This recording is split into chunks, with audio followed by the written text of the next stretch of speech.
முழுக்க டிஜிட்டல் மயமாக மாறியிருக்கும் இன்றைய உலகில் கையடக்க செல்போன் மூலம் பல அதிசயங்களை மனிதர்கள் நிகழ்த்துகின்றனர். மனிதர்களின் இந்த மின்னல் வேக வாழ்க்கைக்கு ஏற்ப பல கண்டுபிடிப்புகளும் உருவாகிக் கொண்டே வருகிறது. அந்த வகையில் 90களின் ஆரம்ப காலத்தில் பிரபலமான இணையதள சேவையும் அதை சார்ந்து உருவாக்கப்பட்ட அமேசான் நிறுவனமும் இன்று மனிதனின் வாழ்க்கையோடு ஒன்றோடு ஒன்றாக பிணைக்கப்பட்டுள்ளது. இந்த அவசர உலகில் மனிதனின் தேவையை அறிந்து நொடி பொழுதில் சேவை வழங்கும் அமேசான் இன்று உலகின் நம்பர் 1 இணைய வர்த்தக நிறுவனமாக இருக்கிறது.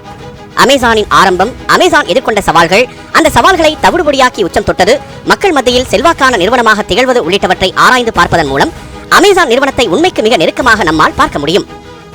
1964ஆம் ஆண்டு அமெரிக்காவின் நியூ மெக்சிகோ மாகாணத்தில் 17 வயதே ஆகியிருந்த பள்ளி மாணவியான ஜாக்லின் ஜார்கென்சன் என்பவருக்கு ஜெஃப்ரி பிரெஸ்டன் ஜார்கென்சன் என்ற ஆண் குழந்தை பிறந்தது.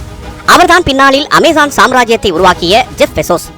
ஜெஃப் பெசோஸுக்கு 4 வயதாக இருந்தபோது தனது கணவர் டெட் ஜார்கென்சனை விவாகரத்து செய்த அவரின் தாய் ஜாக்லின் ஜார்கென்சன் மிக்கல் பெசோஸ் என்ற கியூபா நாட்டைச் சேர்ந்தவரை மறுமணம் செய்து கொண்டார். தனது வளர்ப்பு தந்தையான மிக்கல் பெசோஸ் பொறியாளராக பணிபுரிந்ததால் சிறுவயதில் இருந்தே ஜெஃப் பெசோஸுக்கு தொழில்நுட்பம் குறித்து அதிக ஆர்வம் ஏற்பட்டது. ஹியூஸ்டனில் பள்ளியில் படித்துக் கொண்டிருந்த ஜெஃப் பெசோஸ் விடுமுறை நாட்களில் டெக்சாஸில் உள்ள தனது தாத்தா வீட்டிற்கு செல்வதை வழக்கமாக கொண்டிருந்தார். அவர் அங்கு செல்வதற்கு மற்றொரு முக்கிய காரணமும் இருக்கிறது. டெக்சாஸில் உள்ள அமெரிக்க அரசின் அணு ஆற்றல் ஆணையத்தின் இயக்குநராக ஜெஃப் பெசோஸின் தாத்தா பணிபுரிந்து வந்தார். இதனால் அங்கு செல்லும் போது அவரது தொழில்நுட்ப ஆர்வத்திற்கு ஏகப்பட்ட தீனி கிடைத்தது. இதன்பின் தனது வளர்ப்பு தந்தையை போல் தாமும் பொறியாளராக வேண்டும் என தீர்மானித்த ஜெஃப் பெசோஸ் பிரின்ஸ்டன் பல்கலைக்கழகத்தில் சேர்ந்தார். 1986ஆம் ஆண்டு மின் பொறியியல் மற்றும் கணினி துறையில் பட்டம் பெற்ற ஜெஃப் பெசோஸ் கணினி தொழில்நுட்பம் சார்ந்த பல்வேறு நிறுவனங்களில் பணிபுரிய தொடங்கினார். இந்த காலகட்டத்தில் கணினி துறையின் அசுர வளர்ச்சி தொழில்துறையில் கடுமையான தாக்கங்களை ஏற்படுத்தியது. இதனால் உலக வர்த்தக தலைநகரான வால் ஸ்ட்ரீட்டில் உள்ள பல தொழில்துறை நிறுவனங்களுக்கு கணினித்துறை பற்றி அறிந்த நபர்கள் தேவைப்பட்டனர். சந்தை மாற்றங்கள் குறித்து துல்லியமாக தெரிந்து கொள்ள கணினி அறிவியல் மிக அவசியமானதாகியது. இந்த நிலையில்தான் கணினி பற்றி அறிந்திருந்த ஜெஃப் பெசோஸ் வால் ஸ்ட்ரீட்டில் உள்ள தொழில்துறை நிறுவனங்களில் பணியாற்றத் தொடங்கினார்.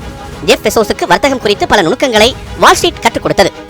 மக்களிடம் ஒரு பொருளை எப்படி விற்பனை செய்வது, மக்களின் தேவையை அறிந்து சேவையை எவ்வாறு வழங்குவது, ஒரு நிறுவனத்தை எப்படி வெற்றிகரமாக நடத்தி செல்வது போன்ற தொழில்துறை சார்ந்த பாடங்களை அங்குதான் ஜெஃப் பெசோஸ் கற்றுக்கொண்டார். இந்த சமயத்தில், அதாவது 90களின் ஆரம்ப காலத்தில் இணையதள புரட்சி அமெரிக்காவை ஆட்டிப்படைக்க தொடங்கியது. இணைய சேவையை பயன்படுத்தும் மக்களின் எண்ணிக்கை வெகுவாக அதிகரித்திருந்தது. இதை உணர்ந்த ஜெஃப் இணைய சேவை பயன்பாடு குறித்து ஆய்வு செய்ய தொடங்கினார். ஒரு வருடத்தில் இணைய சேவையை பயன்படுத்துவோரின் சதவீதம் 2300ஆக உயர்ந்திருந்ததை கண்டு அறிந்தார். அப்போது அவருக்கு ஒரு புதிய யோசனை பிறந்தது. வாடிக்கையாளர்களுக்கும் விற்பனையாளர்களுக்கும் ஒரு எளிய மற்றும் சிறந்த பாலமாக இணையதளத்தை அமைக்க முடியும் என நம்பினார். தனது இந்த புதிய யோசனையை நண்பர்களிடமும் தாம் பணிபுரிந்த அலுவலக சகாக்களிடமும் சொன்னபோது அனைவரும் அதை கேட்டு சிரித்தனர். ஆனால் இந்த யோசனைதான் வர்த்தக உலகையே மாற்றப்போகும் விஷயம் என்பதை ஜெஃப் பெசோஸ் தன் மனதுக்குள் உறுதியாக நம்பி கடுமையாக உழைக்க தொடங்கினார். அதன் காரணமாகத்தான் அன்று தன்னை பார்த்து சிரித்தவர்கள் முன்பு இன்று ஜெஃப் பெசோஸ் கால் மேல் கால் போட்டு வர்த்தக உலகையே ஆட்சி செய்ய முடிந்துள்ளது. வால் ஸ்ட்ரீட்டில் பணியாற்றிக் கொண்டிருந்த போது உடன் பணியாற்றிய மெக்கன்சி டியூட்டில் என்பவரை காதலித்து மணந்து கொண்டார். உண்மையில் அமேசான் நிறுவனம் உருவாக மெக்கன்சி தான் மிகப்பெரிய உந்து சக்தியாக இருந்துள்ளார். இணையம் மூலம் மக்களுக்கு எளிய முறையில் சேவை வழங்கும் ஜெஃப் பெசோஸின் திட்டம் மெக்கன்சிக்கு மிகவும் பிடித்து போனது. இணையம் மூலம் மக்களுக்கு பொருட்களை விற்பதா? இந்த திட்டமெல்லாம் வேலைக்கு ஆகாது. பொருட்களை நேரடியாக பார்த்து வாங்குவதில் தான் மக்களுக்கு ஆர்வம் இருக்கிறது. எனவே இந்த திட்டத்தை கைவிட்டு விடு என பலரும் ஜெஃப் பெசோஸுக்கு அறிவுரை வழங்கினர். ஆனால் அந்த சமயத்தில் ஜெஃப் பெசோஸின் திட்டம் நிச்சயம் வெற்றி பெறும் என நம்பிக்கையும் உற்சாகமும் அளித்தவர் மெக்கன்சி மட்டுமே. அப்போது ஜெஃப் பெசோஸ் பார்த்துக் கொண்டிருந்த வேலையை விட்டுவிட்டு முழு கவனத்தையும் அமேசான் நிறுவனத்தை தொடங்குவதில் செலுத்தச் சொல்லிய மெக்கன்சி குடும்ப செலவுகள் அத்தனையும் தானே ஏற்றுக்கொண்டார். மனைவியின் அறிவுரையை ஏற்றுக்கொண்டு அமேசான் நிறுவனத்தை உருவாக்குவதில் ஜெஃப் பெசோஸ் தீவிரம் காட்டத் தொடங்கினார். மக்களுக்கு இணையம் மூலம் பொருட்களை விற்க வேண்டும் என்றால் பிராண்டிங் மிக மிக அவசியம் என்பதை ஜெஃப் பெசோஸ் புரிந்து கொண்டார். அப்போதுதான் உலகிலேயே மிகப்பெரிய நதிகளுள் ஒன்றான அமேசான் நதி ஜெஃப் பெசோஸின் நினைவுகளுக்கு வந்தது. அமேசான் நதியை போன்று தனது நிறுவனமும் மிகப்பெரியது என்பதை உணர்த்தும் விதமாக அதற்கு அமேசான் என பெயர் சூட்டினார். அதேபோல் தனது இணைய சேவை நிறுவனத்தில் அனைத்து பொருட்களும் கிடைக்கும் என்பதை குறிக்கும் விதமாக ஆங்கில எழுத்தான ஏவில் இருந்து Z வரை அம்புக்குறியிட்டு அமேசானின் லோகோ வடிவமைக்கப்பட்டது. அமேசானில் மன நிறைவுடனும் மகிழ்ச்சியாகவும் மக்கள் அனைவரும் பொருட்களை வாங்கலாம் என்பதை குறிக்கும் விதமாக அதன் லோகோவில் இருக்கும் அம்புக்குறி லேசாக வளைக்கப்பட்டு மகிழ்ச்சியை வெளிப்படுத்தும் விதமாக அமைக்கப்பட்டது. அமேசான் இணைய சேவை நிறுவனத்திற்கு தொழில்நுட்பம் மிக மிக அவசியம் என்பதை உணர்ந்த ஜெஃப் பெசோஸ் தொழில்நுட்ப தலைநகரமான அமெரிக்காவின் சியாட்டல் நோக்கி மிகப்பெரிய கனவுகளுடன் பயணம் மேற்கொண்டார். அமேசான் நிறுவனம் மீது நம்பிக்கை வைத்து அதில் பணிபுரிய அப்போது யாரும் முன்வரவில்லை. ஆனால் அமேசானுக்கென்று ஒரு புதிய இணைய பக்கத்தை உருவாக்கவும் அதில் மக்கள் மிக எளிமையான முறையில் பொருட்கள் வாங்கவும் மென்பொருட்களை அத்துப்படியாக அறிந்த நபர் ஜெஃப் பெசோஸுக்கு தேவைப்பட்டார். அந்த சமயத்தில்தான் ஜெல் கேப்கான் என்பவர் அவருக்கு அறிமுகமானார். ஜெஃப் பெசோஸ் எதிர்பார்த்தது போல் மென்பொருள் குறித்த அனைத்து விஷயங்களையும் கரைத்து குடித்தவராக இருந்தார் செல் கேப்கான். அதேபோல் ஜெஃப் பெசோஸின் இணைய விற்பனை சேவை திட்டம் செல் கேப்கானை மிகவும் கவர்ந்தது. எனவே அமேசான் நிறுவனத்தை வலிமையாக கட்டமைக்கும் கடுமையான பணியை செல் கேப்கான் ஏற்றுக்கொண்டார். அமேசான் நிறுவனத்தின் அதிகாரப்பூர்வ முதல் ஊழியரானார் செல் கேப்கான். எல்லாம் சரி, அமேசான் மூலம் முதலில் எந்த பொருளை விற்பனை செய்வது? நீண்ட நாள் யோசனைக்கு பிறகு புத்தகங்களை விற்பனை செய்யலாம் என ஜெஃப் பெசோஸ் முடிவு செய்தார். அமெரிக்க மக்கள் புத்தகங்கள் வாங்குவதில் அதிக ஆர்வம் கொண்டிருந்ததால் புத்தகங்களை விற்பனை செய்யும் முடிவு எடுக்கப்பட்டது. புத்தகம் வாசிக்கும் பழக்கம் அமெரிக்க மக்கள் மத்தியில் அதிகமாக இருந்தாலும் அவர்களுக்கு தேவையான புத்தகங்கள் எளிதில் கிடைப்பதில் சில சிக்கல்கள் இருந்தன. புத்தக கடைகளுக்கு சென்று அங்குள்ள அலமாரிகளில் அடுக்கப்பட்டிருக்கும் புத்தக குவியல்களுக்கு இடையே கால்வலிக்க நின்று நமக்கு தேவையான புத்தகத்தை தேடி எடுக்க வேண்டும். அப்படியே தேடினாலும் நமக்கு தேவையான புத்தகங்கள் சில சமயங்களில் கிடைப்பதில்லை என புத்தக விரும்பிகள் கவலை தெரிவித்துக் கொண்டிருந்தது ஜெஃப் பெசோஸின் கவனத்திற்கு வந்தது. இதுதான் தமக்கு கிடைத்த சரியான வாய்ப்பு என்பதை உணர்ந்து கொண்ட ஜெஃப் பெசோஸ் அமேசானில் எளிய முறையில் அனைத்து புத்தகங்களும் கிடைக்கும் என அறிவித்தார். அதுவும் நீங்கள் ஆர்டர் செய்யும் புத்தகங்கள் உங்களை தேடி வீட்டிற்கே வந்து கொடுக்கப்படும் என விளம்பரம் செய்தார். சியாட்டல் நகரில் உள்ள ஒரு சிறிய வீட்டில் மிகவும் குறைந்த முதலீட்டில் அமேசான் நிறுவனம் தொடங்கப்பட்டது. அமேசான் நிறுவனத்தில் முதல் முறையாக விற்கப்பட்ட புத்தகம் fluid concepts and creative analysis என்கிற கணினி இயக்கம் சார்ந்த புத்தகமே. படிப்படியாக அமெரிக்க மக்களின் நம்பிக்கையை பெற்ற அமேசான் நிறுவனம் தொடங்கப்பட்ட 30 நாட்களில் அமெரிக்கா மட்டுமின்றி 45 நாடுகளில் தனது விற்பனை சேவையை வழங்கும் அளவிற்கு பிரபலமானது. அதுவும் எந்தவித விளம்பரங்களுமே இல்லாமல் அமேசான் நிறுவனம் மக்கள் மத்தியில் வேகமாக வளர தொடங்கியது. 1994ஆம் ஆண்டு ஆரம்பிக்கப்பட்ட அமேசான் நிறுவனம் 2 மாதங்களில் வாரம் சுமார் 6 லட்சம் ரூபாய் வரை வருவாய் ஈட்டும் அளவிற்கு உயர்ந்தது. அமேசான் வளர வளர அதன் உள்கட்டமைப்பும் நிர்வாக பலமும் மேம்பட தொடங்கியது. அமேசான் நிறுவனத்தின் ஆரம்பகால வளர்ச்சிக்கு முழுக்க முழுக்க ஜெஃப் பெசோஸின் கடுமையான உழைப்பும் வியாபார திறனுமே என தாராளமாக கூறலாம். 1994ஆம் ஆண்டு சியாட்டல் நகரில் ஒரு சிறிய வீட்டில் அமேசான் தொடங்கப்பட்ட போது அந்த நிறுவனத்திற்கு இருந்த நிதி ஆதாரங்கள் மிக மிக சொற்பமே. அந்த நிலையில் இருந்து வெறும் 25 ஆண்டுகளில் உலகின் மிகப்பெரிய இணைய சேவை நிறுவனமாக அமேசான் வளர்ந்திருப்பது ஒரு ஆச்சரியமே என பொருளாதார வல்லுநர்கள் கூறுகின்றனர். அமேசானின் இந்த வளர்ச்சிக்கு ஜெஃப் பெசோஸின் சிக்கன நடவடிக்கையே மிக முக்கிய காரணம். ஆனால் இதை பற்றி ஜெஃப் பெசோஸ் கூறும்போது இது வெறும் சிக்கன நடவடிக்கை இல்லை என்கிறார். மக்களுக்கு தங்களின் சேவை இடைவிடாமல் கிடைக்க முக்கியமான விஷயங்களில் எல்லாமே நாங்கள் தாராளமாக செலவு செய்தோம், தேவையில்லாத வீண் செலவுகளை மட்டுமே முழுமையாக தவிர்த்தோம் என தெரிவிக்கிறார். அப்போது எங்களுக்கு இருந்த நிதி ஆதாரங்கள் மிக மிக குறைவு என்பதால் இருக்கும் நிதியை மிக கவனமாக பயனுள்ள விஷயங்களில் செலவு செய்யப்பட்டது என கூறுகிறார் ஜெஃப் பெசோஸ். அதுவரை எந்த இணைய சேவை நிறுவனமும் வழங்காத பல புதிய அம்சங்களை அமேசான் நிறுவனம் அறிமுகம் செய்தது. அமேசான் மூலம் பொருட்கள் வாங்கும் மக்கள் தங்கள் குறைகளையும் அனுபவங்களையும் தெரிவிக்கும் வகையில் அமேசான் இணைய பக்கத்தில் ஏற்பாடு செய்யப்பட்டிருந்தது. இதில் மக்கள் தெரிவிக்கும் கருத்துக்களை அமேசான் நிறுவனம் மிக கவனமாக கையாண்டது. மக்கள் கூறும் குறைகளை உடனடியாக சரி செய்ய நடவடிக்கைகள் எடுக்கப்பட்டது. அதேபோல் மக்கள் கூறும் நிறைகள் மேலும் மக்களுக்கு கிடைக்க அதேபோல் ஒன் கிளிக் ஷாப்பிங் முறையும் அறிமுகம் செய்யப்பட்டது. அதாவது அமேசானில் ஒரு பொருளை வாங்க வேண்டும் என்றால் மக்கள் அதிக மெனக்கிடவெல்லாம் தேவையில்லை, ஒரே சொடுக்கில் உங்களுக்கு தேவையான பொருளை வசப்படுத்திவிட முடியும். இந்த புதிய அறிமுகம் மக்கள் மத்தியில் ஆர்வத்தையும் மிகப்பெரிய வரவேற்பையும் பெற்றது. படிப்படியாக வளரத் தொடங்கிய அமேசான் நிறுவனம் சில ஆண்டுகளிலேயே ஜெஃப் பெசோஸ் நினைத்திராத வகையில் மாபெரும் வளர்ச்சியை அடைந்தது. அமெரிக்காவின் ஒட்டுமொத்த புத்தக விற்பனையின் சாம்ராஜ்யமாக அமேசான் உருப்பெற்றது. இந்த வளர்ச்சியை தக்க வைத்துக் கொள்ள நினைத்த ஜெஃப் பெசோஸ் 1997ஆம் ஆண்டு அமேசான் நிறுவனத்தின் பங்குகளை விற்பனை செய்தார். இந்த முடிவுக்கு பின்னணியில் ஜெஃப் பெசோஸின் வியாபார மூளையே முழுக்க முழுக்க இருந்தது. தி வால் ஸ்ட்ரீட்டில் ஜெஃப் பெசோஸ் வேலை பார்த்துக் கொண்டிருந்த போது அவருக்கு அறிமுகமான பல முதலீட்டாளர்கள் அமேசான் நிறுவனத்தில் முதலீடு செய்ய முன்வந்தனர். நிதி ஆதாரங்கள் குறைவாக இருக்கும் போதே அமேசான் நிறுவனத்தால் இந்த அளவு வளர முடியும் என்றால் முதலீட்டாளர்கள் மூலம் கிடைக்கப் போகும் நிதி ஆதாரங்களால் உலகிலேயே மிகப்பெரிய இணைய வர்த்தக நிறுவனமான அமேசானை உருவாக்கிட முடியும் என ஜெஃப் பெசோஸ் திட்டம் போட்டார். அதன் வெளிப்பாடாகவே அமேசான் நிறுவன பங்குகள் விற்பனைக்கு கொண்டு வரப்பட்டது. அதைத் தொடர்ந்து ஜெஃப் பெசோஸுக்கு அறிமுகமாகியிருந்த பல முதலீட்டாளர்கள் அமேசான் நிறுவனத்தில் முதலீடு செய்தனர். மாறிவரும் உலக பொருளாதாரம் இணையதளம் சார்ந்ததாகவே இனி இருக்கப் போவதை புரிந்து கொண்ட முதலீட்டாளர்கள் இணையதளம் சார்ந்து உருவாகிக் கொண்டிருந்த நிறுவனங்கள் மீது முதலீடு செய்ய ஆர்வம் காட்டினர். முதலீட்டாளர்களின் அபரிமிதமான நிதி ஆதாரத்தோடு இயங்க தொடங்கிய அமேசான் நிறுவனம் 2 ஆண்டுகளிலேயே உலகின் மிகப்பெரிய இணைய வர்த்தக நிறுவனமாக உச்சம் தொட்டது. பல முன்னணி புத்தக பதிப்பாளர்களை பின்னுக்கு தள்ளி புத்தக விற்பனையில் ஆதிக்கம் செலுத்த தொடங்கியது. அமேசான் நிறுவனம் வாடிக்கையாளர்களின் தேவைகளை அறிந்து சேவை வழங்கியது. அவர்களின் வசதிக்காக செய்யப்பட்ட பல ஏற்பாடுகள் விற்பனை முறையை மிக எளிமையாக்கியது போன்ற காரணிகளால் மற்ற இணைய நிறுவனங்களை விட அமேசான் மிக பிரகாசமாக வளர்ந்தது. அமேசானின் வளர்ச்சி நேரடியாக புத்தக பதிப்பாளர்கள் மற்றும் விற்பனையாளர்களை நேரடியாக பாதித்தது. அமேசான் மூலம் புத்தகங்கள் வாங்க பழகிப்போன மக்கள் புத்தக விற்பனையகத்திற்கு செல்வதை வெகுவாக குறைத்துக் கொண்டனர். இதன் விளைவால் ஏகப்பட்ட புத்தக விற்பனையகங்கள் நிரந்தரமாக மூடுவிழா கண்டன. இத்தனைக்கும் அந்த சமயத்தில் அமேசான் நிறுவனம் நஷ்டத்தில் சென்று கொண்டிருந்ததுதான் மிக ஆச்சரியமாக இருந்தது. அதற்கு காரணம் புத்தக கடைகளில் விற்பனை செய்யப்படும் புத்தகங்களின் விலையை விட மிக குறைவான விலைக்கு புத்தகங்களை அமேசான் விற்பனை செய்தது.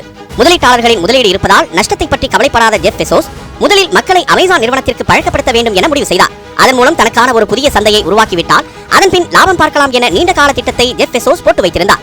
ஜெஃப் பெசோஸின் இந்த திட்டம் புத்தக விற்பனை உலகில் மிகப்பெரிய தாக்கத்தை ஏற்படுத்தியது. புத்தக கடைகளுக்கு செல்லும் மக்கள் அங்கு விற்பனை செய்யப்படும் புத்தகத்தின் விலையை அமேசான் விலையோடு ஒப்பிட்டு பார்த்துவிட்டு அதே புத்தகம் அமேசானில் மிக மலிவாக விற்கப்படுவதை பார்த்து புத்தகங்களை வாங்காமல் செல்லும் போக்கு அதிகமானது. அமேசான் அளிக்கும் விலைக்கு தங்களால் புத்தகங்களை விற்க முடியாத காரணத்தால் இங்கிலாந்து, ஜெர்மனி, அமெரிக்கா உள்ளிட்ட பல நாடுகளில் ஏராளமான புத்தக கடைகள் மூடப்பட்டன. அமெரிக்கா உட்பட பல்வேறு நாடுகளில் தனது அமேசான் நிறுவனத்தை பலப்படுத்திய ஜெஃப் பெசோஸ் புத்தக விற்பனையை தனது கட்டுக்குள் கொண்டு வந்தார். இதைத் தொடர்ந்து அமேசான் நிறுவனத்தை பல தளங்களிலும் பரவலாக்க நினைத்த ஜெஃப் பெசோஸ் 2002ஆம் ஆண்டு துணி விற்பனையில் களமிறங்கினார். அதேபோல் மின்னணு பொருட்கள், வீட்டு உபயோகப் பொருட்கள், குழந்தைகளுக்கான விளையாட்டு சாமான்கள் உள்ளிட்ட பல்வேறு பொருட்கள் அமேசான் நிறுவனம் மூலம் விற்பனை செய்யப்பட்டது. அமேசானில் விற்பனை செய்யப்படும் பொருட்கள் சில்லறை விற்பனையாளர்களிடம் மொத்தமாக கொள்முதல் செய்யப்பட்டது. இதனால் புத்தகங்களைப் போலவே அனைத்து பொருட்களையும் அமேசான் நிறுவனம் சந்தை விலையை விட மிக மிக குறைந்த விலையில் விற்பனை செய்தது. இதனால் சில்லறை விற்பனையாளர்கள் முதலில் ஆதாயமடைந்தாலும் பின்னர் அதுவே அவர்களுக்கு மிகப்பெரிய ஆபத்தாக உருவெடுத்தது. சில்லறை விற்பனையாளர்களிடம் வாங்கப்படும் பொருட்களை அடிமாட்டு விலைக்கு அமேசான் நிறுவனம் கேட்டதால் விற்பனையாளர்களுக்கு அது கட்டுப்படியாகவில்லை. இதனால் நேரடியாக உற்பத்தியாளர்களிடமே சென்ற அமேசான் மிக குறைந்த விலையில் பொருட்களை வாங்கி விற்பனை செய்ய தொடங்கியது. இதனால் சில்லறை விற்பனையாளர்களின் வாய்ப்புகள் குறைய தொடங்கியது. அமேசானுக்கு மக்கள் பழகிவிட்டதாலும் அதில் பொருட்கள் வாங்கினால் லாபமடையலாம் என மக்கள் நினைத்ததாலும் சில்லறை விற்பனையாளர்கள் பாதிக்கப்பட்டனர். புலிவாலை பிடித்த கதையாக சில்லறை விற்பனையாளர்களால் அமேசானை முழுமையாக விட முடியவில்லை. அமேசானில் பொருட்கள் வாங்க மக்களை அதற்கு பழக்கப்படுத்த வேண்டும் என தீர்மானித்து செயல்பட்ட ஜெஃப் பெசோஸ் சில உளவியல் தந்திரங்களை மிக சூட்சகமாக பயன்படுத்தினார். அமேசான் இணைய பக்கத்திலோ அல்லது அமேசான் ஆப்களிலோ இடம்பெறும் ஒவ்வொரு கூறுகளும் வாடிக்கையாளர்களின் எண்ணங்களை படிப்பதற்காக பயன்படுத்தப்படும் உத்தியாக இருக்கிறது என்கின்றனர் அமேசானில் வேலை பார்த்த முன்னாள் ஊழியர்கள். குறிப்பாக அமேசான் இணைய பக்கத்தில் தோன்றும் விளம்பரங்கள், வாடிக்கையாளர்களுக்கு வழங்கப்படும் பரிந்துரைகள், அது வடிவமைக்கப்பட்ட அமைப்பு, வாடிக்கையாளர்களின் திரையில் தோன்றும் விளம்பரங்களின் தொடர்ச்சியான பேட்டர்ன் உள்ளிட்டவைகளை ஆராய்ந்து பார்த்தால் அதன் பின்னணியில் வாடிக்கையாளர்களை பொருட்களை வாங்க தயார்படுத்தும் அம்சம் இருப்பதாக உளவியல் நிபுணர்கள் கூறுகின்றனர்.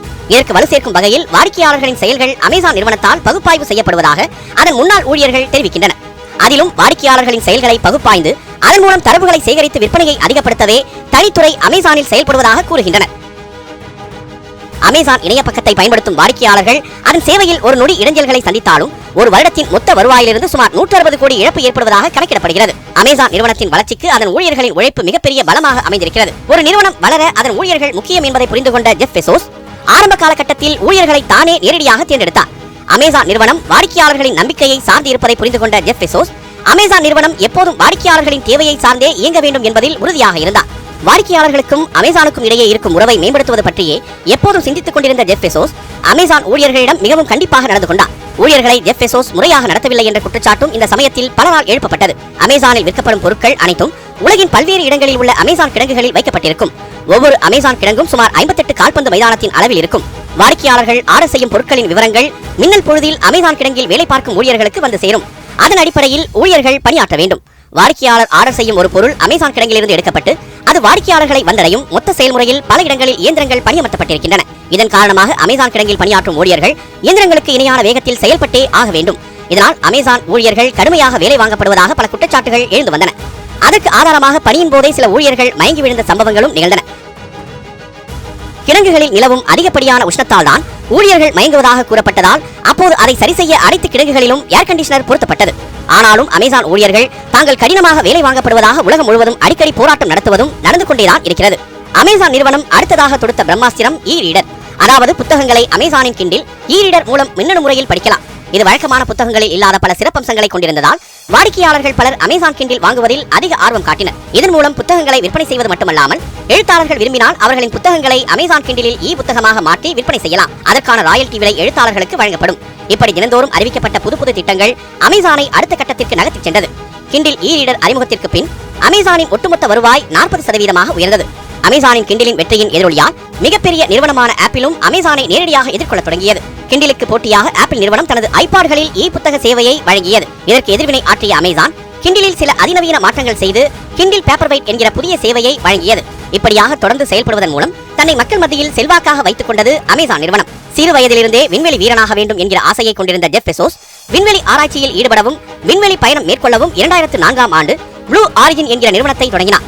விண்வெளி குறித்து ஆய்வு மேற்கொண்டு வரும் இந்த நிறுவனம் மனிதர்களை விண்வெளிக்கு கூட்டிச் செல்லும் திட்டத்தை நோக்கமாக கொண்டு இயங்கி வருகிறது. இதைத் தொடர்ந்தும் விரிவடைய தொடங்கிய அமேசான் நிறுவனம் fire tablet, fire TV, echo speaker, காய்கறிகளை டோர் டெலிவரி செய்யும் அமேசான் ஃப்ரெஷ் என பல தளங்களில் தனது ஆக்டோபஸ் கையை பரவச் செய்தது.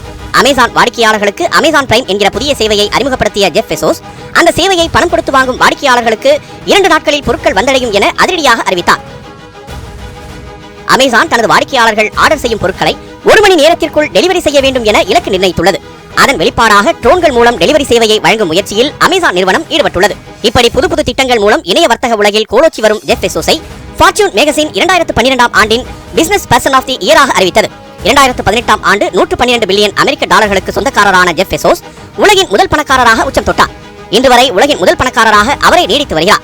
அமேசான் நிறுவனமும் அதன் தலைவரான ஜெஃப் பெசோஸும் எந்த அளவிற்கு புகழின் உச்சியை அடைந்தனரோ அதே அளவுக்கு பல விமர்சனங்களையும் எதிர்கொண்டனர். 2013ஆம் ஆண்டு தி வாஷிங்டன் போஸ்ட் தினசரி பத்திரிகையை விலைக்கு வாங்கிய ஜெஃப் பெசோஸ் அதன் மூலம் அமெரிக்க அதிபர் டொனால்ட் ட்ரம்பின் எதிர்ப்புகளை எதிர்கொண்டார். ட்ரம்பின் நடவடிக்கைகளை தி வாஷிங்டன் போஸ்ட் விமர்சித்ததால் ஆத்திரமடைந்த ட்ரம்ப் ஜெஃப் பெசோஸ் தலைமையில் இயங்கும் தி வாஷிங்டன் போஸ்ட் செய்தி என்கிற பெயரில் குப்பைகளை தருவதாக கடுமையாக பதில் விமர்சனம் செய்தார். இந்தியாவிலும் அமேசான் நிறுவனம் சில சிக்கல்களை சந்தித்தது. சிவன், விநாயகர் போன்ற இந்து கடவுள்களின் புகைப்படம் பதித்த கழிப்பிட மூடி, கால்மிதி, காலணி உள்ளிட்டவைகளை விற்பனை பட்டியலில் வைத்திருந்த அமேசான் இந்து மக்களின் எதிர்ப்புகளுக்கும் ஆளானது. அதேபோல் மாட்டு சாணத்தாலான வரட்டி, கோமியத்தை மருத்துவ பண்புகளோடு தொடர்பு படுத்தி விற்பனை செய்தது போன்ற சம்பவங்களில் மீம்ஸ்கள் மூலம் அமேசான் நிறுவனத்தை இந்திய இளைஞர்கள் கலாய்த்து தள்ளினர். இந்த சம்பவங்கள் மூலம் இந்தியர்களின் உணர்வுகளை காயப்படுத்தியதாக அமேசான் நிறுவனம் மீது குற்றச்சாட்டுகள் வைக்கப்பட்டது. ஆனால் அந்த குற்றச்சாட்டுகள் அனைத்தையும் அமேசான் நிறுவனம் மறுத்தது. அமேசானின் சிக்கல்கள் அத்துடன் நிற்கவில்லை. 5 மா இலைகள் 5000 ரூபாய்க்கு விற்கப்பட்டது. நடிகை சோனாக்ஷி சின்ஹா ஆர்டர் செய்த ஹெட்போனுக்கு பதிலாக இரும்பு துண்டு அனுப்பி வைக்கப்பட்டது போன்ற சம்பவங்கள் அதில் சில. என்னதான் பல விமர்சனங்களை அமேசான் நிறுவனம் சந்தித்தாலும் பெரும்பான்மையான மக்கள் மத்தியில் அந்நிறுவனத்திற்கு இருக்கும் செல்வாக்கும் நம்பகத்தன்மையும் வேறு எந்த இணைய சேவை நிறுவனத்தாலும் இதுவரை பெற முடியவில்லை. அதுவே அமேசான் ஒரு வெற்றிகரமான மக்கள் ஆதரவு பெற்ற நிறுவனம் என்பதற்கு உதாரணமாக இருக்கிறது.